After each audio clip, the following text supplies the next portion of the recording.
Hello and welcome back to part 5, or no, part 4 of my modded Minecraft video log series. Now, you may be listening to that and thinking, what Minecraft video log series, and what do you mean part 4? Basically, I've been thinking a lot about how I want to do this channel, because I very much enjoy the process of showing people things that I am proud of, and teaching people about things that I feel like I have a good understanding of, and I find it to be a struggle to commit to. I don't want to have to force myself to commit to a single given world or pack for the sake of content. I want to make content without being tied down to be like, oh, I have to play this world, even if I don't particularly feel like playing that world on a given day. And because of that, I'm going to switch up the format. So in future, all videos on modded Minecraft in this sort of style will be a video log series where it's basically I have played something that I want to play and I am talking about that thing, something that I've made, something that I've done, yada yada yada, so on and so forth. So basically, that being said, you may notice in my hand we have our first HV circuit for Gregtech. So let's chuck that back in our system real quick. We have done a lot of work since the LV episode, which this has all been over the course of like 3 days. So first off, I built this. It's not the prettiest thing in the world. I don't mind it from a distance. Like, it looks pretty good from a distance, but I do plan on like stacking it up a little bit more. The old Greg stuff is still up here. This is the old Greg area. Oh, while we're here, I might as well show off the new AE2 stuff. But before we do that, so this is the old Greg stuff. I ripped a lot of it out. I don't know if this was here last time. I don't think it was.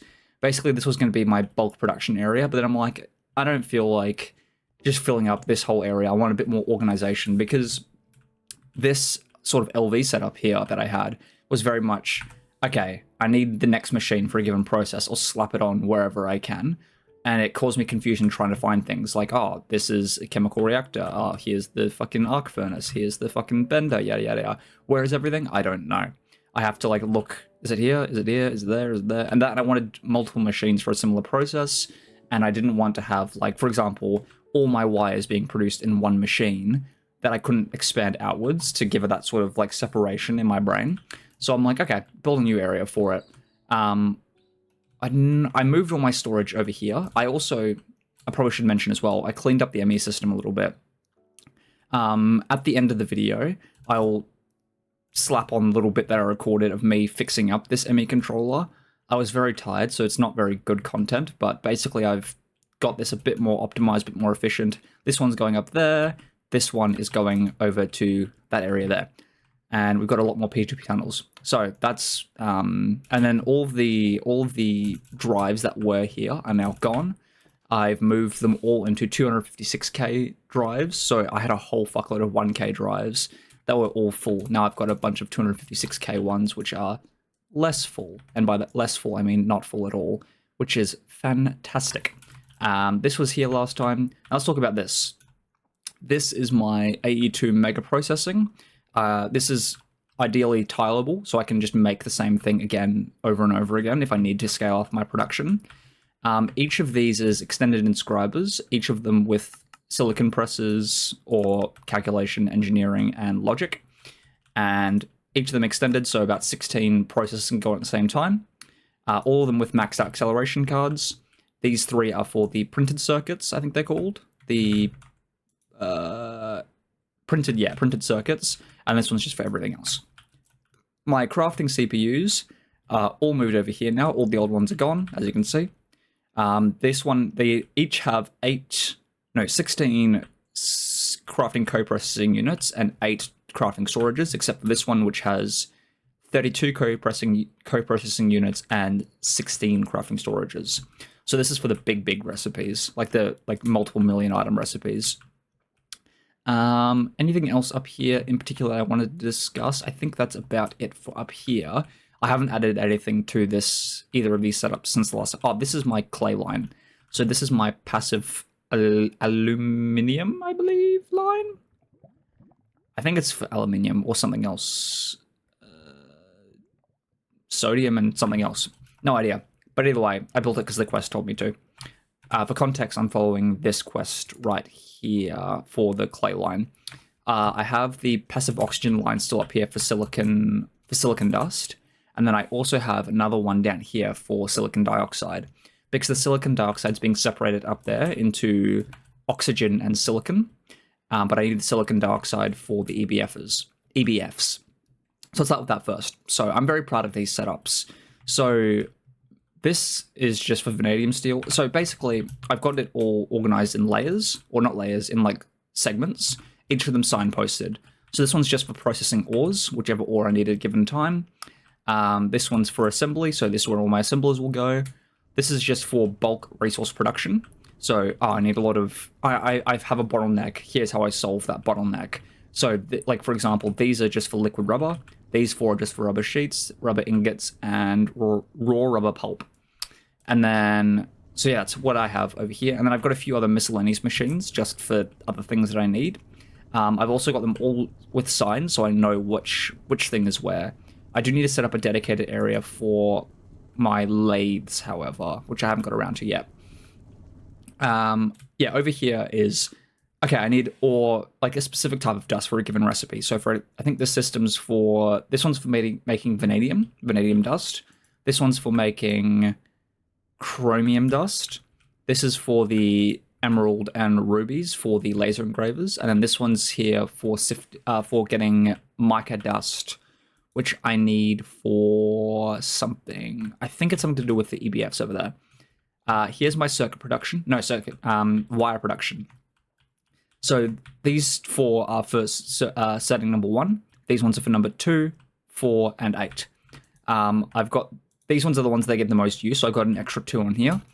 These are assemblers for the various types of wires, which I actually need to use these assemblers more than I actually do.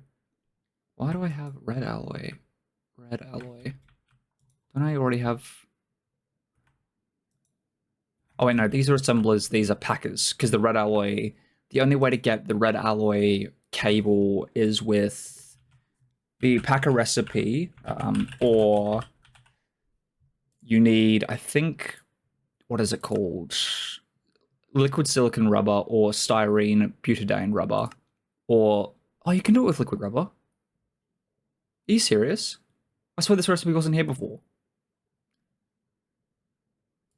That might be faster. Let's actually switch those recipes out, shall we? I did not realize that I had the option of doing liquid rubber. Red alloy, assembler, liquid rubber. Yeah, okay, awesome. Encode that recipe, and then we'll encode assembler, that recipe. Awesome. One other thing I wanted to clarify, probably now before later, on the topic of the AE2 system up there. So something I have been focusing on with this particular expansion into this particular world, which is my first All the Mods 9 world, is bulk processing. So what I'm basically doing is, for example, having all 4 of these, if I had a 1-to-1 silicon recipe, then it would be put one at a time, one at a time, one at a time, one at a time. Whereas what I can do instead, because each one of those one at a time uses a single co-processing unit, because this is for one crafting job at a time. These are now set to 64 of each, so I can craft 64 on one crafting co-processing unit, because one unit is equal to one machine or one molecular assembler, I believe, to my understanding of the how this works. So I'm having them all in bulk, which is something I repeated down here. We'll just teleport actually. So Mega Gregor, I called it Mega Gregor because it was funny. For the Yeah, so we have 16 rubber ingots, 16 sulfur dust to make 48 raw rubber pulp. But, for example, this one, the actual making the raw rubber pulp, for some reason it doesn't work if I change the recipe. Even if I go, like, because I think I had it, like, 64 with, like, 196, I think it was, output. That's 64 times 3, isn't it? I'm not sure. But it wouldn't work. Like, it wouldn't put the items in, so I have to keep it on the base 1 to 3. Whereas the other ones I can do like 16, 16 to 48. Or 48, 16 to 16. This one's 32 to 64. No, 64 to 32. Yeah. So that's what I have here. Oh, for the wireless connectors, basically what I have Where is it? I need to make it a little bit nicer looking, but here's the quantum ring, and these are all going out into P2P tunnels and into these wireless connectors, which are then individually connected to the ones up the top. So each of these is connected to one of those down there. Let's talk about the EBFs. So now they are with the MV energy hatches, so I can process HV recipes along with the Canthal coil blocks. Those were a bitch to craft. They take, like, to make all 16 took about 4 hours, because Canthal ingots can only be made in an EBF, because you need the hot Canthal ingots. You can't get them anywhere else, can you? Unless I missed something really important.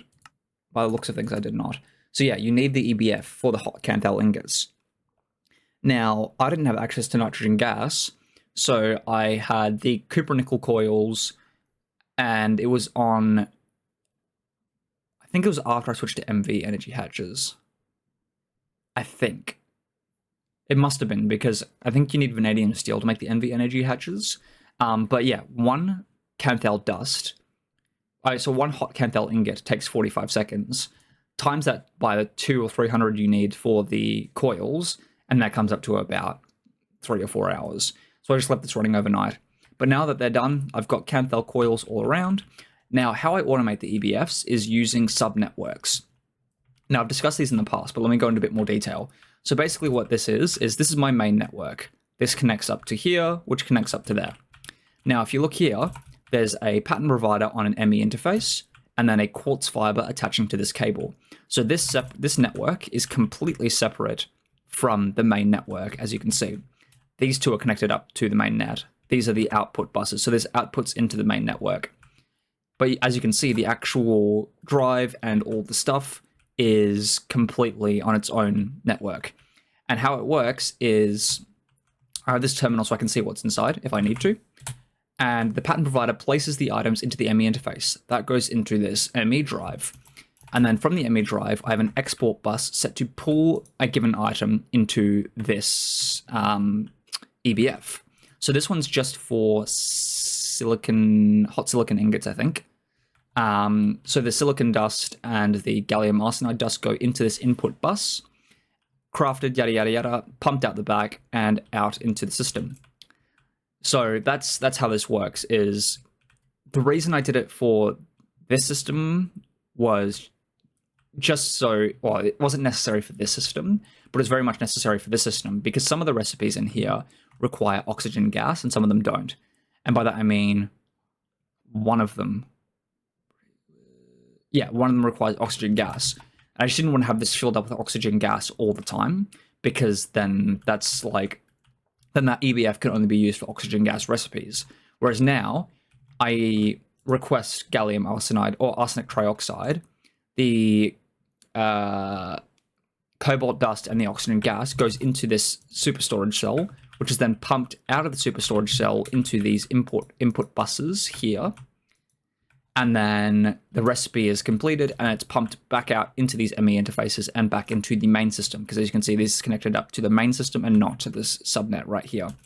So it's how I can use gas recipes, because for a single block machine, a pattern provider can push the gas and the items through the same face, but having them push into multiple faces is something that's, to my knowledge, not possible with a pattern provider just by itself. You need to do this subnetting method. There was the ingredient. I tried using the ingredient buffer, but it doesn't seem to work for Gregtech gases. To my workings with it, I tried it, didn't seem to work. So that's how the EBFs work. Very slow, but they get the job done. Vanadium steel is made in here. Basically, I just all process down vanadium magnetite and chromite to get the vanadium and chromium dust to make the vanadium steel. These ones are for... This one's for Canthal dust. So I think the chromium was for... the chromium's used for the Canthal as well. Okay, that makes sense. And then this chemical bath is just used to cool down the Canthal and the silicon ingots from the EBF. Over here is my wafer production.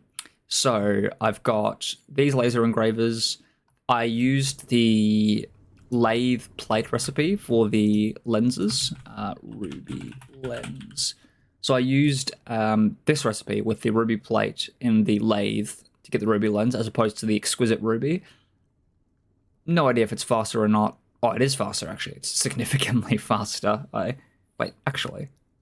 No, they're the same speed. Oh, I see. That makes a lot more sense. Holy fuck.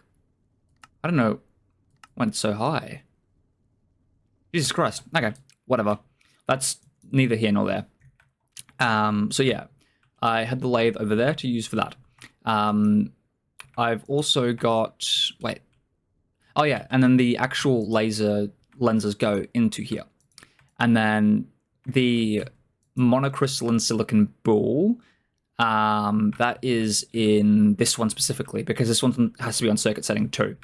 So the monocrystalline silicon ball, 32 silicon dust, and a small pile of gallium arsenide go into these 2 export buses, into this one export bus, into the input bus of the actual machine, set on circuit setting 2, the silicon gallium arsenide, and then it processes the recipe, which is, what is it? Monocrystalline silicon ball. At MV, it's about a 450-second recipe. At HV, it's 225.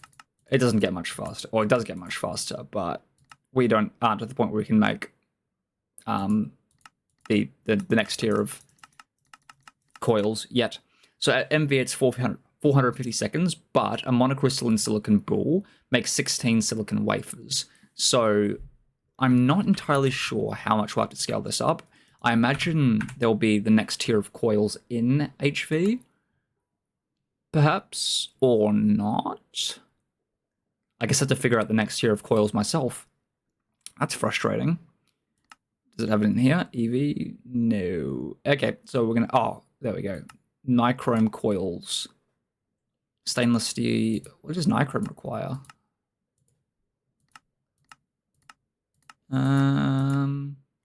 Hot nichrome ingot. Oh.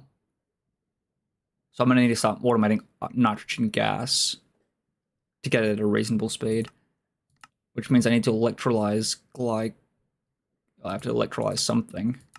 Plasma generator. That's not going to help me. Calcium. What the fuck does any of this mean? Enderpearl dust. That seems like it's pretty good. I might set that up, to be honest, and then switch out the recipes, which something I have to do in bulk, because I've actually set up the circuits. So now we've covered that. We've covered this. Oh, before we get to the circuits. So this cutter is just used for the ULPIC, the RAM, and the IC chips, along with the silicon wafers from the monocrystalline silicon balls. And then this is my sulfur dioxide line that I was talking about earlier. These 2 are for the carbon dust needed for the monocrystalline silicon balls. No, not for the monocrystalline silicon balls. What are they needed for? No, they are... No, they can't be, because I made this morning. It's for the medium voltage. It's for something. I need it for something. I don't remember what it was, but I needed the... Oh,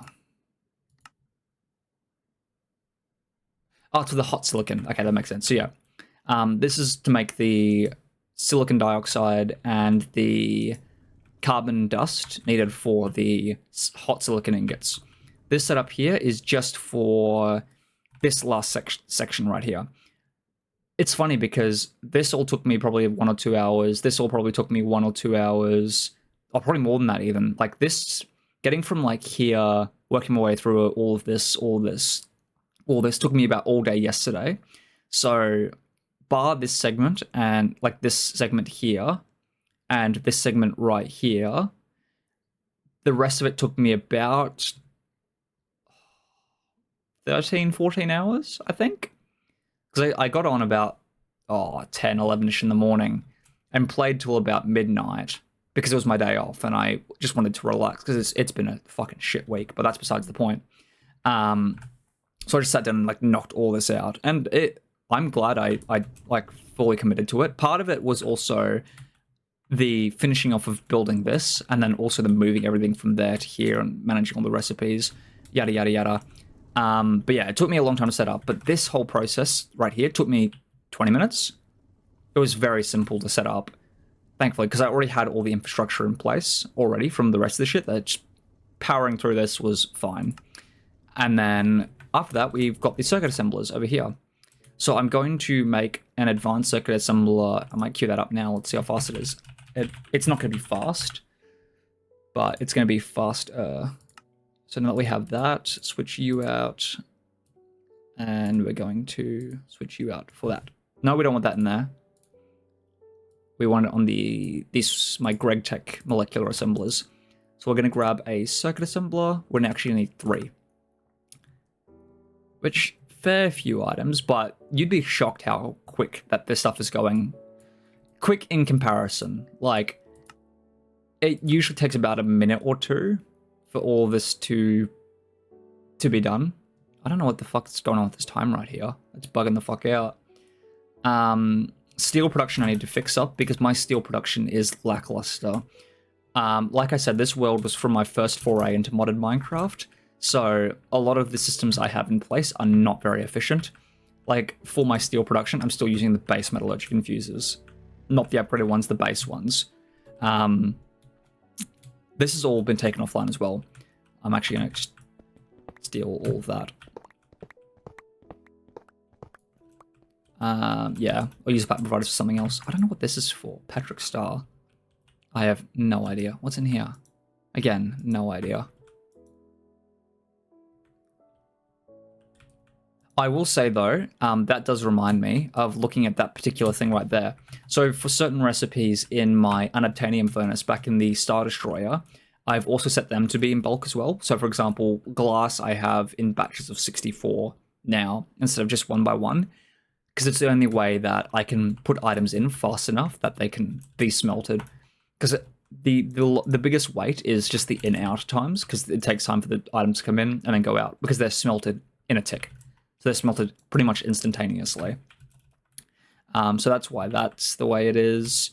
What else? I think I've covered this. This is basically just a little subnet that I can use to store all of my ores, which I might actually move these over into the main network somewhat soon. Actually, I might just do that now, to be honest. Let's just dump all that into our main network. It'll make my life a bit easier. Oh, wait, no. No, I won't do that because I've already got a storage bus. So this is already a part of the main network. Because, yeah, I can pull out of here because it's a storage bus set to extract only. Yes, so I can pull out of this system, but can't put into it. Awesome. It's a good place to dump my ores when I chunk destroy the mine dimension. Anything else I want to cover? EBFs I've covered. The AE2 I've covered. Wire mills I've covered. This whole mess I've covered. I'm using flux points for everything because it's so much more convenient. It's a little bit frustrating having to like individually set it to power surge, set it to bypass limits, set it to fucking the channel, but it's worth it. I think you can hook them up to the cables, which I should have done instead, but this is getting the job done. These setups might not be the most efficient thing in the world. I do plan on, because I believe ore processing, it's part of HV. Yeah. So, probably going to switch up the ore processing setup when I get to HV, just so that I can process more ore simultaneously. Because the reason I have 4 separate setups is because each of these is so slow. Like 10 seconds for crushing the ruby ore into purified ruby ore. Oh, this is ore washing, sorry. Yeah, washing into purified. Whereas like something like this, oh, I've run out of ruby. Have I ever run out of everything? Yes, I have. So I'm currently working my way through the backlog, it seems. I've already covered this. Yep. Awesome. I think that should be about everything. Let's see how our circuit assemblers are coming along. Oh, it's waiting the diodes. That makes sense. That is something I need to work on a little bit more. Maybe scaling up my diode production, because the diodes are in here. No. Are they still in the old base? Oh my god, I need to set up their own fucking place then. The most fun thing about Greg so far to me is, so I've played other Gregtech packs before, and like Nomi Factory, for example, I have like 20 hours on a Nomi Factory playthrough. I built my first LV machine, and I just got frustrated with how like tedious the microcrafting was. I think the big benefits to helping me get into LV or into Gregtech now is, one, the fact that I have a world that I don't have to worry about resource generation or manually crafting. I can set up the recipes and they'll auto craft. And I also have unlimited power as per this creative energy cube in here. Unlimited power. No more worries about power ever. This is currently using about 12,000 FP per tick. That's it. I was expecting to be a bit more, to be honest. Don't have to worry about power anymore at all, ever, which is good, which is absolutely fantastic. Resources are already no longer a problem. I already have a functional AE2 system set up. I have the capability to scale the AE2 system up with little effort. Building all that up there took me about 30 minutes, which was pretty good. So having that like established base work already going made my motivation a lot better. I've also basically, like, when I hit a chapter, I stay in the chapter, and I pick something, like I pick a goal, and I do not do anything else until I've fully automated that goal. So, for example, I made all the machines first. So I made all the machines necessary, like these 6 right here. I hadn't made the circuit assembler because that requires... Oh, because I wanted to make the MV one, but I couldn't because I didn't have the circuits or whatever. So I just picked a goal. I think my first thing I did was obviously building the machines. A lot of it was moving the production and scaling up the production. So that was actually my first priority. My first priority was, when I craft a machine, what are my bottlenecks and how do I solve those bottlenecks? For example, liquid rubber, which you need for the cables. I was getting so slowly because I was running on one basic chemical reactor. I waited for 4 advanced chemical reactors to craft, and I scaled up my production, say with rubber sheets, rubber ingots, and raw rubber pulp. So picked up an area where I am currently slow, and then built a few machines to fix it, like to speed it up. And obviously I had to wait for those machines to craft, but it was worth it because now when I craft future machines, it is faster, which may not, like, looking at this, it may not seem fast. I do need to upgrade my diode production, but this is significantly faster than what it was before. Like, crafting 4 of these before would have taken me like 20 minutes because they were all single basic machines, and I had to wait for them to individually go through all the processes, yada, yada, yada, so on and so forth. And then I think my next goal was the Canthal coils. Oh no, it was vanadium steel. So vanadium steel was a lot of headaches for me. I had to sort of just like put my brain down and try and like figure things out. I find the best way to do it is planning. So I've been using a lot this like feature in JEI where you click A on a given item and it saves as a pin. So I'm like, okay, so vanadium steel, I need steel dust, vanadium dust, and chromium dust. How do I get these things? Vanadium steel is like that. Steel dust, I know how to get. Vanadium dust, this is obviously the wrong recipe, but I could click on it to see that, oh, these are both the wrong recipe. But you get what I mean, where I'm like, okay, so I have these items are needed for the Canthal ingots. Sorry, for the vanadium steel ingots. I'm going to automate each item by itself and then bring that all together to make the vanadium steel ingots. So I built a processing line for vanadium magnetite. I built a processing line for the chromium. I'm like, okay, awesome. I had the steel dust going. So I set up the mixer for the vanadium steel dust. And then I'm like, oh, I only have 1 EBF and it's full of oxygen, and it was back in the Star Destroyer. I bought a second EBF. Built a second EBF, set it all up. And I'm like, oh, fuck it, I'll move the other one down. Move the other one down. I'm like, okay, so I've got these 2 down now. How do I automate them? I set up the subnetworking method. All right, now that I've got them automated, how do I get Canthal? And then I go through the process of getting Canthal. Okay, I need blank, blank, blank, and blank, so on and so forth to create Canthal, and then I can use them to upgrade my EBFs. Obviously, the MV energy hatches as well were a big deal, because I think they were just, it was the, oh yeah, because I did the wafer circuit chip shit first, so that I could make the MV energy hatches so that I can process recipes at HV. So that's how I've been motivating myself to continue. My goal is currently not the Greg Star. Obviously, it would be a nice thing to do, but I'm not forcing myself to make the Greg Star, because at the end of the day, this is going to take me several thousand hours to do. Well, probably not several thousand, that's probably an exaggeration, but probably a couple hundred hours to do, maybe even 1,000. So if I set that as my main goal, then I'm going to get overwhelmed and I'm going to crash and burn, and it's not going to be a good time. So instead, I go through I go through each chapter one at a time, and I pick one thing that's hard to make, and I make that. And I use the resources and the knowledge that I've gained to make the next thing. I have no idea what this is. What is this? Micro Universe Orb. UV Electric Piston, Quadria. What is this used for? Does it generate EU? I have no idea.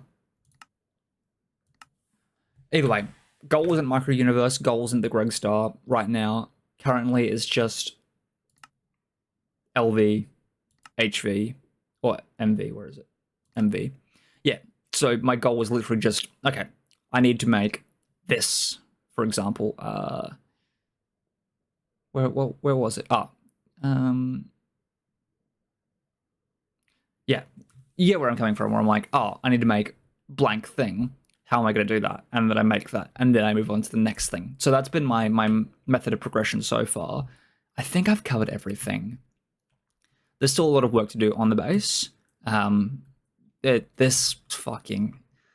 I want to fix it, but I'm so scared of touching it because it's just so bad. It's so bad, man. I don't know what I was thinking when I built this.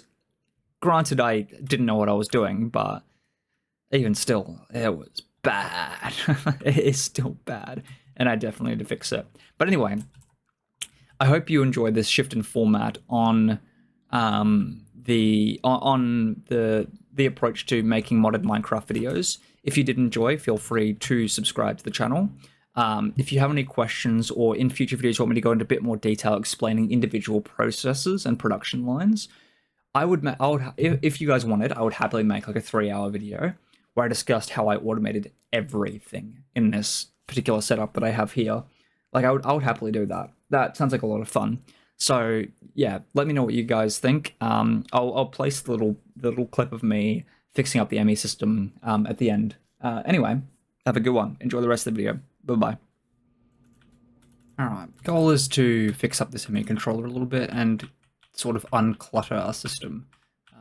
I have no idea is this being used for anything? That's carrying channels. I'm surprised that's not interfering with anything. Where's that going? That's going all the way down to the... Is that going down to here? I think it's going down to... Yeah, it's going over here. I will change that up here in a second. I do kind of... Why do I have an evoker model? Oh, didn't want that there. Yeah, I have zero idea why that's... why I have an evoker model. I'll probably for the emeralds. So let's actually get rid of this for right now. Sort of get a frame up and running, shall we? So we actually want to get rid of that as well.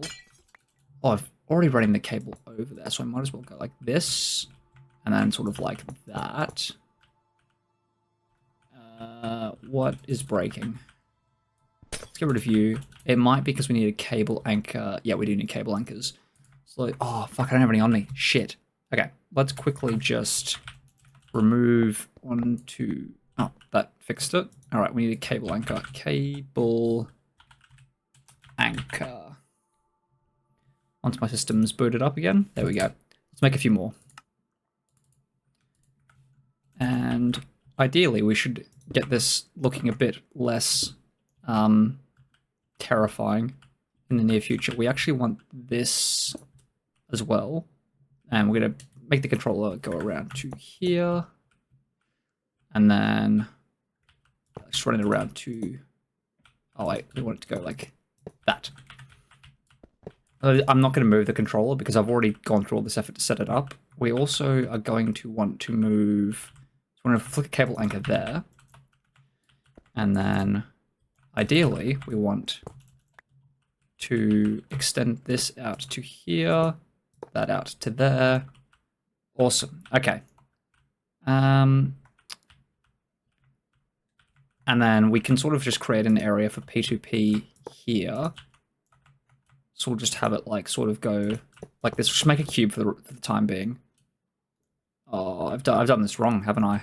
Yeah, I have. Okay. So we actually want to make some more controllers. ME controller.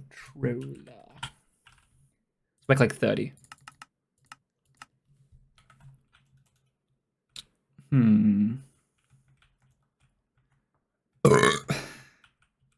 Yeah, we do want to do that. 7, 8, 9. Let's grab 10 for right now. We're going to start tearing this down. So we actually want... I'm not going to rip out any of the old existing infrastructure just because I've already got those cables running around and I'm too scared to move them, to be perfectly honest. So I'm going to chuck you here. That should be fine. That's still going to connect up to that. It's going to connect up to that. Awesome. We're actually just going to slap some cable anchors underneath this one so we can run this along here. I have no idea what's offline, by the way. Don't ask me. This is an old world and I don't know what's going on in it. The big goal, however, is to get everything sort of right, like looking a bit nicer and a little bit more optimized. Because currently it is not optimized. This was very much a learning process for me. Okay, so let's run some more under here. Let's just make the cube first. Worry about the rest later. So we actually want cable anchor there, there, and... Actually, no, we don't want the cable anchor there at all. So we're going to get rid of that. And we're going to... Oh, crud. We're going to steal one from over here. Oh, fuck. Where can I steal one from?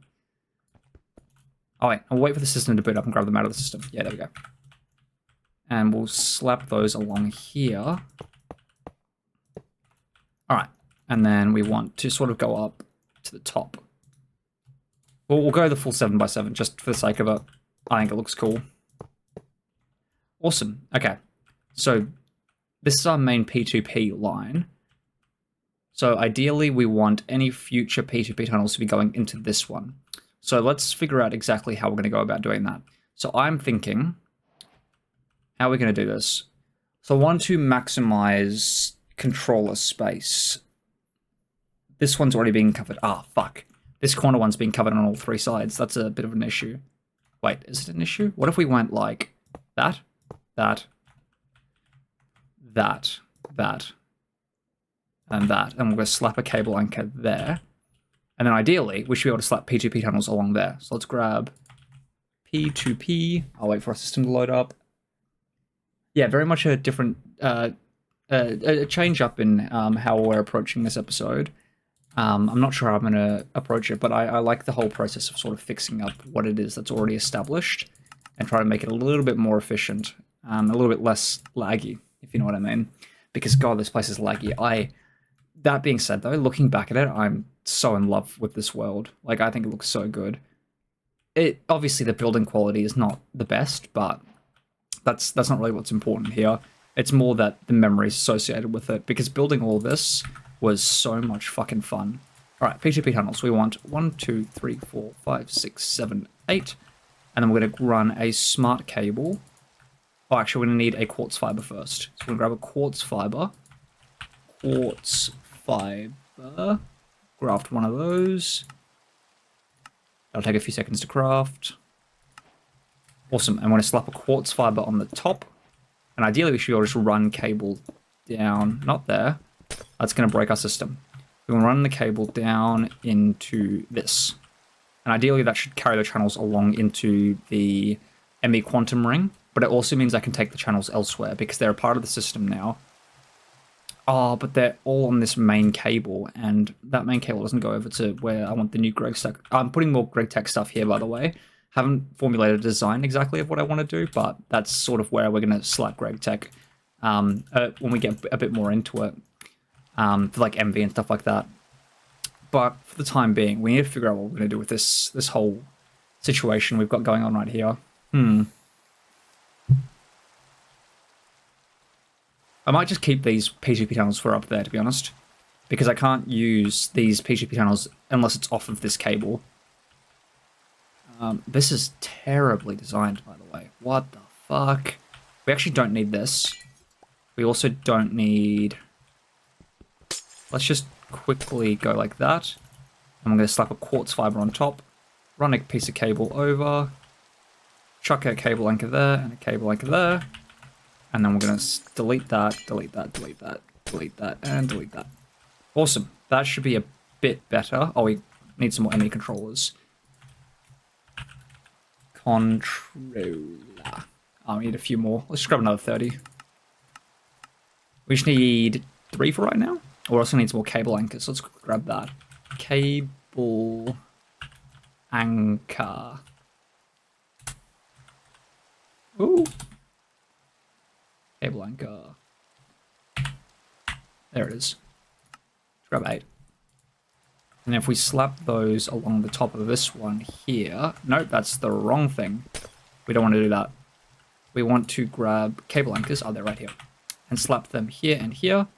And then grab our controllers. And then slap them here and here. And that should be the full 7x7 formed, I think. Yeah.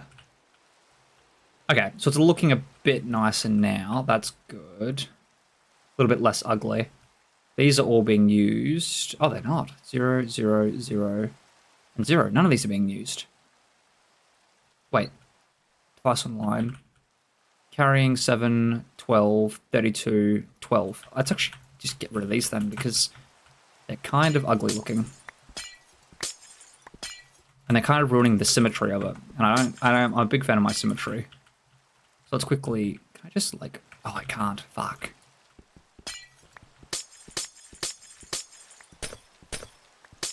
Purge all of this. I'm not using it anyway. Get rid of it. Get it out of here. Try and make things look a bit nicer. Why do I have an export bus here? I genuinely have no idea. This world is such a delight to come back to, because it's just like, what the fuck is going on? 3, 4... What if we, like... Oh, we couldn't do another... Oh, we could do, like... Yeah.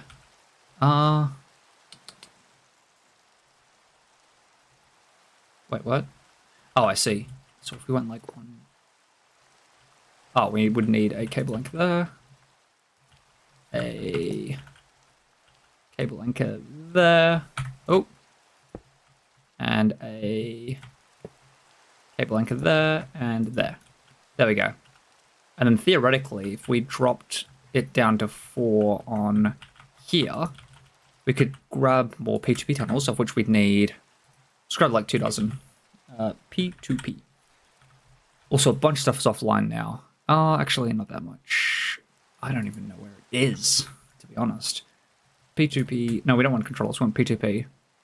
Let's grab like 2 dozen.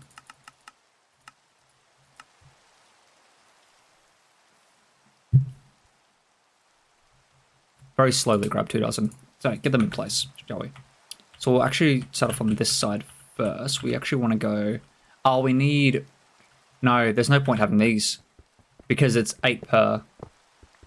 So we'll get rid of that, get rid of that. So we only can do 8. So grabbing 2 dozen was pointless, but we have them now, so might as well use them. So P2P like that. And then we need a quartz fiber.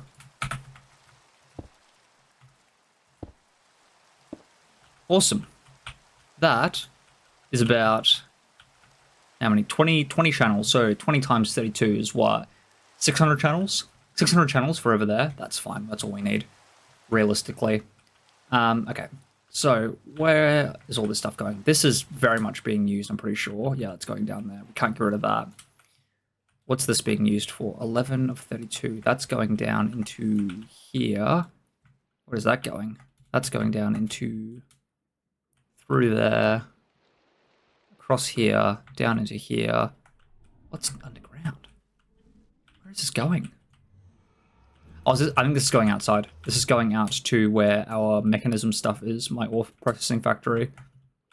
Hello, Gareth. Okay, so it's looking, we can't remove all of the existing cable infrastructure that we have in place. We can get rid of this though. This is ugly. make it look a bit more pretty, shall we? Get rid of that. Get rid of that. Holy, what was this? Why did I design it like this? Okay, let's just... What the fuck? Let's actually just... Is this connected to anything else? Can I just, like, delete all of this? And just run a single dense cable. Like, up the back. That's not a dense cable. I need a dense cable. Do we have any dense cables? Dense cable. Oh, that should be about... That'd be less than 32. So let's run a single cable up like so.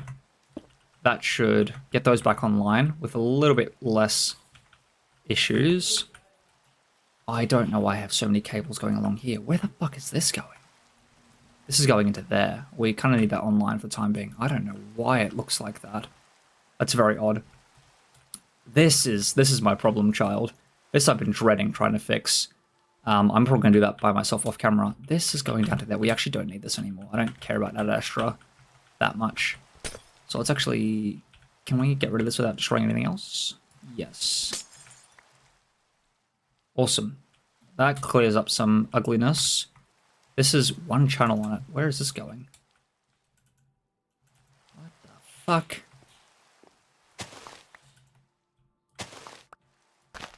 Where is this going?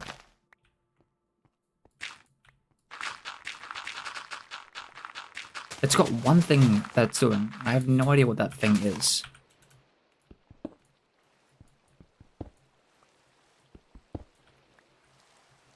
It's literally doing nothing. Wait. It said one channel. But it's connected to literally nothing. Unless it's going somewhere else that I can't see. Wait, is it going somewhere else that I can't see? Oh, it is. What the fuck? It's going over there. Where is it going over here? It's putting lithium dust into there, I see. I don't need that. Fuck that. And that goes all the way back up to here, so we can get rid of that. Purge that from existence. There we go. Already much neater. Just slap a dense cable on here. I really don't care. Fuck the P2P tunnel. Shit. Yeah, that's significantly nicer looking. Obviously still definitely could improve it a little bit in terms of aesthetic. I don't know why I have this extending all the way over here, by the way. Just go like this. Actually, let's even just slap it onto like the side. That way I can sort of use the top for other stuff. Okay, that's the ME system mostly a bit neater. Onto the next port of call.